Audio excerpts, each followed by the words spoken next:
Naya. Welcome back to Naya Reasons Smile.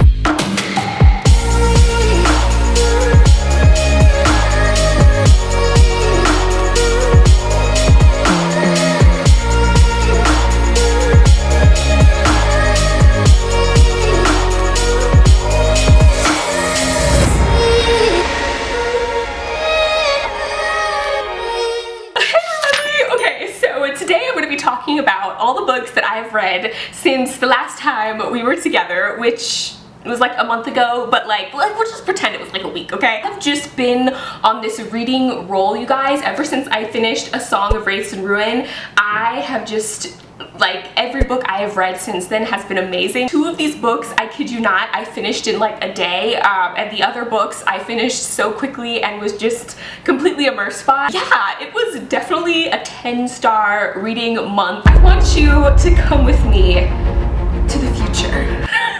The year is 2172. Me and Michael B. Jordan have been married for over 100 years. The first book I read was War Girls by Tochi Onyebuchi. You guys, this has to be on my, I don't even want to say top 10. I think I'm like, this is top 5 for me of my favorite sci-fi books. This book came out in October of last year, and I'm so mad it took me so long to pick it up, especially, like I said, I'm a huge sci-fi lover. But for me, I also have to be in the mood for sci-fi in order to like fully appreciate it. I had picked up War Girls because I watched a movie, a sci-fi movie, and then it just got me into this sci-fi mood. This book takes place in the year 2172, and we're following two sisters, Oni and Iffy, and they get pushed to the opposite sides of a war that is happening in their country. This book, I learned, was heavily inspired by the Nigerian Civil War, which completely changed the way I viewed it, or I guess like the way I read certain scenes, because even though it's fiction, there's so much in this book that is real, that actually happened. In this world, climate change as well as just nuclear disaster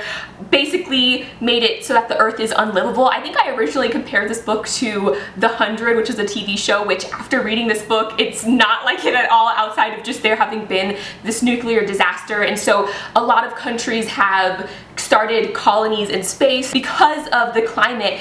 Animals have started to mutate, people have bionic limbs and have had to replace organs and arms with like robotic tech. One of the sisters in this book has a bionic arm, and another sister has this little device that allows her to see the world the same way a computer would, if that makes sense. There's like flying mechs, and like a lot of, when I was reading this book, I kind of imagined the world of Avatar, and that, you know, we're in this very sort of jungle environment, but then there's also these huge like mech robots and helicopters, and you know, it's a sci-fi book, so we get those really cool like technological advancements. We're following two sisters, and they end up getting separated and fighting on two different sides of this war that has just torn apart the country. What I love the most about this book, outside of just all the cool, you know, sci-fi tech that's in this book, is the characters and how he,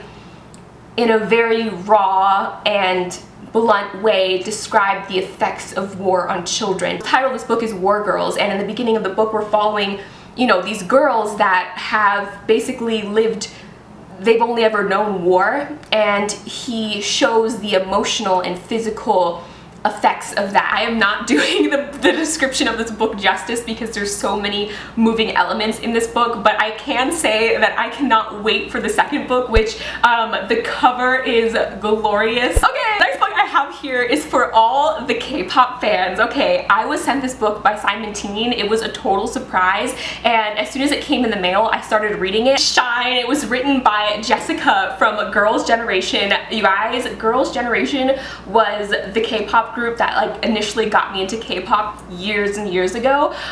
So the fact that Jessica, her as well as like Tiffany were always like my two favorite members, she wrote a young adult book about K-pop, and it was so good. Yeah, Jessica wasn't just a like K-pop idol, but she was part of one of the biggest groups in the world, and so I knew going into this book that it was going to be really good because she has insight into this industry that you can only have being the level of K-pop idol that she was. We're following 17-year-old Rachel Kim. Now, she's originally from New York, but when she's about, I think like 12 or 13, her family moves back to Korea so that she can become a trainee at one of the biggest K-pop or like entertainment companies, which is called DB, which sounds a lot like SM Entertainment, but yeah, in this book it's called DB Entertainment. And so they move back to Korea so that she can pursue her dream of becoming a K-pop idol, and it's been about 6 years since she originally moved and has been training ever since then. The time is approaching where the company is going to be putting together a new girl group to debut. Also, Rachel is getting older, she's 17, so normally they like to debut their trainees pretty young, so she's kind of almost at the point where if she doesn't debut this year, she might not ever debut, so she has a lot of pressure. Rachel ends up meeting Jason Lee, who is the biggest like male K-pop idol in Korea in this book. He's like the equivalent of, I think, maybe like Jungkook from BTS. Like, he's huge, like he's internationally famous. Ends up meeting him, and they kind of form this like love, I don't want to say love-hate because like the hate doesn't last too long. They start forming this relationship, but the thing about the Korean entertainment industry is that there's very strict rules for K-pop idols. They can't date, they can't even be seen with like other male idols, otherwise it can cause, you know, huge scandals and end up ruining your career. Especially for females in the industry, you know, it's not too bad for Jason because, you know, he's a male and the media is always gonna spin it to make it look like the female is the villain, right? And that's something that's really like heavily talked about in this book, and that Rachel experiences the double standard for female K-pop idols versus male K-pop idols. Every time they have any sort of interaction with each other, there's like this great risk of Rachel potentially ruining her career before it's even started. Like I said, I finished this book in one sitting. It was super cute, very romantic, but more than anything, I think it gave a lot of insight into the K-pop world. Again, it's fiction, but knowing that the author of this book, you know, came from one of the biggest girl groups, like you can tell a lot of it is based in truth. Actually, sort of the darker side of it, and like I said, the scandals and, you know, even girls within the same group, there's just this highly competitive aspect to all of it. And the book was really light, which I really kind of needed towards the end of July. I'm going to talk about other books that I've read, but yeah, this was like a nice kind of breath of fresh air. Okay, the next book I read in July, I actually received an advanced copy of, but it just came out August 4th, I believe. So yeah, just a few days ago, and I want everyone to pick it up because it was incredible. Can we just take a second to appreciate how glorious this cover is? Like, but yeah, I know a lot of people have been highly anticipating this book, and for good reason. Hey guys, Future Naya here. I just realized in the process of editing that I did not say the title of the book. I don't know why, but the book is The Black Kids by Christina Hammonds Reed. It is incredible.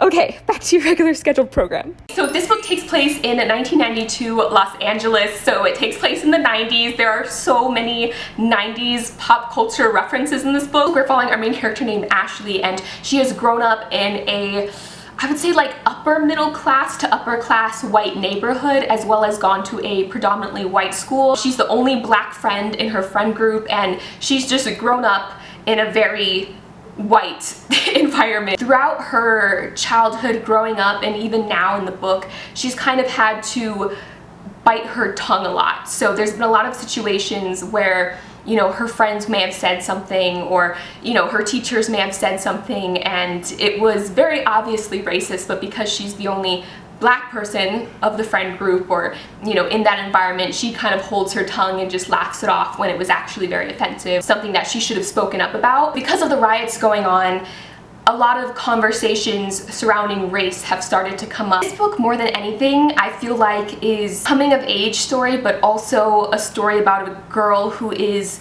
recognizing her own biases, her own flaws, and learning how to use her voice.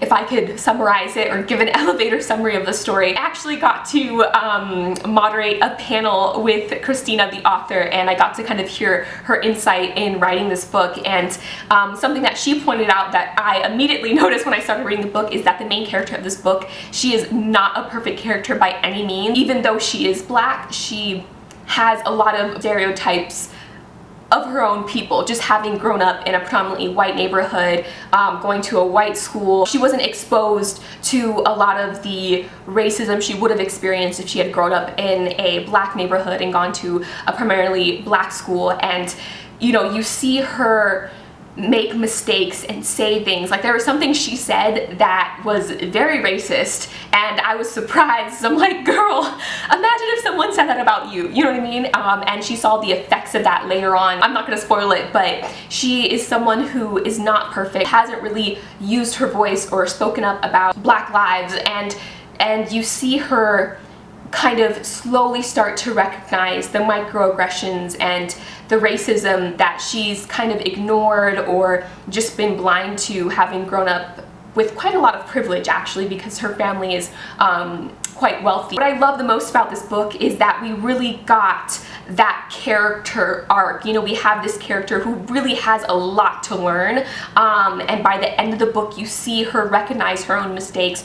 She really comes into herself by the end of the book, and her perspective changes a lot. So yeah, overall it was a fantastic book. Okay, the next book I read this month, which I think out of all the books, is it too soon to say this was my favorite? Oh, I feel like I said, they're all like 10 out of 10 books, but this one specifically I also, like Shine, finished in not even a day, like half a day. I think the audiobook for this was only about 5 hours. The next book I read was I'm Not Dying With You Tonight by Kimberly Jones and Gilly Siegel. In this book we are following two main characters, which I just have to show you. So this is Lena and this is Campbell, and then if I take the cover off it's reversed. So we have Campbell here and Lena here, which is just so cool. Like, this whole, like, this is the coolest dust jacket and I guess cover of the physical book that I've ever seen. Following these two main characters, and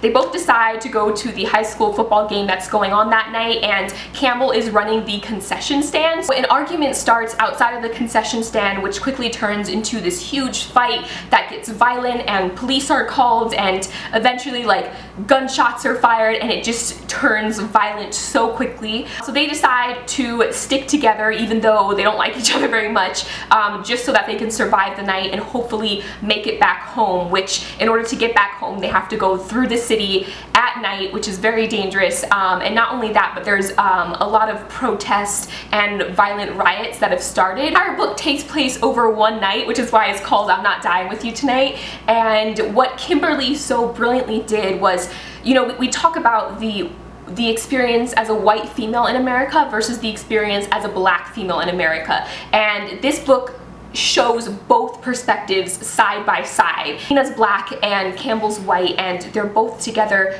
you know, going through all of these crazy experiences, and we go back and forth between their perspectives chapter by chapter. So you see how Lena sees a situation, then you see how Campbell sees a situation. For example, in the beginning of the book, when the fights first start to break out, the police finally, you know, end up showing up, and Campbell, who's the white main character, is like, oh my god, thank god the police are here, everything's gonna be okay, right? Lena, who's black, is like, we're gonna die, like we need to get out of here, it's about to get bad, like the police are here, like we need to run. Which right from jump shows the perspective difference, right? And their different experiences living in the same place and going to the same school. Both characters, like I said, they don't like each other very much, and they both have stereotypes and assumptions about each other based off of race and class, and because they're forced together and forced to watch each other's backs, they're forced to also confront those stereotypes. The way they view each other is completely different, and it was just so beautifully written, you guys. Like, oh my god. Oh. The last book I read this month was This Is My America by Kim Johnson. So in this book we're following our main character Tracy, whose father is an innocent black man that was sentenced to death row for a crime that he did not commit. For years Tracy has been writing letters to Innocent X, which is an organization that could help free her father. Tracy's brother in this book is also pinned for a crime he did not commit and is forced to go on the run, and throughout this entire book Tracy is investigating the crime. A girl at their school was murdered and everyone thinks it's Tracy's brother, even though there's really not a substantial amount of evidence to prove that. Now, on top of trying to free her father, Tracy is forced to, you know, try and solve this investigation and figure out who the actual murderer is so that she can clear her brother's name as well. The book definitely kind of falls under mystery thriller. The book, Tracy is finding more and more clues and just trying to put this puzzle together of what actually happened to this girl. More than anything though, this book illuminates the flaws in the criminal justice system, and it does it by showing you how, you know, Tracy, how her family is just torn apart. Brilliant, the characters, who some of these characters, you guys, I wanted to punch so badly in the face. Like, there are some like chapters in this book where Tracy is having to defend her father and her brother to these people who just are automatically assumed they're criminals. Those are all the books that I read in July. Thank you guys so much for watching. Until next time, keep reading, and I will talk to you guys later. Bye!